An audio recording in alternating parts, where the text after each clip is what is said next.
Hey guys, it's Dr. Tanner Parr with Kinetic Chiropractic and Kinetic TV. Today we're going to go over some awesome dynamic movements to warm up before your exercise or before your next game of pickleball or whatever you're doing. You're ready to start your warm up? First thing that we always start with here, and what I like to do, it's nice and easy. We call them hamstring scoops. Otherwise, you can also call them scoop the sand. Easy to do. Leg kicks out, toe comes up towards your head. Your back stays nice and tall. You hip hinge, push your hips back, and you scoop through the sand. 2, 3, switch sides. 1, 2, 3. A lot of times you can do 20 on each leg, or you can do it for a designated distance. But big thing we want to avoid as we're doing this, don't slouch. Don't come through here and round that back. We don't want that. Keep your back nice and tall. If you want to make it a little bit faster, you can scoop, 1, 2, 3, scoop, 1, 2, 3. Just kind of helps get that blood flow pumping and get you warmed up better. All right, whenever we're doing a warm up, we like to be as dynamic as possible and also combine as many movements as possible so we can warm up faster. So when we're warming up legs and spine, a lot of times I just like to do walking lunges. So pick a direction, take 10 steps on each, so 10 lunges on each leg. You're going to lunge forward and you're going to twist towards your front knee. And you can come back. You can do these all in one place if you want to, or do them walking down a gym. A lot of times I like to grab my front knee and back and just help with that twist to get a little bit more warm up through that spine and make sure everything's nice and loose and ready to go. All right, so our next dynamic warm up I like to do is lateral movements. So we're gonna do some lateral lunges. So a lot of times with this, you pick a direction, take 10 steps to the right, and then you're gonna laterally lunge back to the left those 10 steps. So for the lateral lunge, what we're looking for, nice upright spine. You're gonna take that lateral step. You're gonna get your entire body weight over on that leg. You should feel a little stretch in the inner thigh. A lot of pressure on this leg here, and then you're gonna stand up through that right leg. So we're not lunging over and then pushing back to the middle. We're gonna come over that right leg, step up, over that right leg, step up. Then you can move back to the left after you've taken your 10 steps, come all the way back. Your body weight is right over your heel. Step up, step over, step up. Now, with a lateral lunge, the deeper you go, the more stretch you're gonna get. So you can lunge through, really feel that stretch here.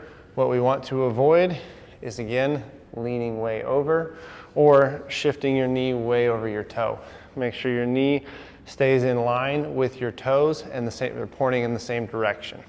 Making sure that we warm up our lateral hip muscles like our glute medius is very important as we go through our warm-up process before we start our activity. So much of our daily lives nowadays, whether you're a desk worker or we just drive in the car a lot, so much of what we do is in the sagittal plane, which is just straight forward and back. So whatever activity you're doing, let's say you're playing tennis, pickleball, basketball, anything that requires you to move side to side, what's gonna happen is if you have undertrained, or let's say kind of underdeveloped or forgotten how to activate your glute medius and those lateral stabilizing muscles, that's when we have major issues as far as risk for knee injuries and even low back pain. Because if your hips can't stabilize and you're going laterally and your hips go whoop, that force has to go somewhere. So it's either going through your knee or your low back has to catch it, and then our back's gonna spasm. So strengthening and stretching and warming up our lateral hip flexors, very important. For the next one, we've gotten lower extremity. Let's move on up to our hips. So for our hips, I like to do something called controlled articular rotations, or C.A.R.S. So what we're doing is we're going to get the whole hip joint to go through the entire hip range of motion.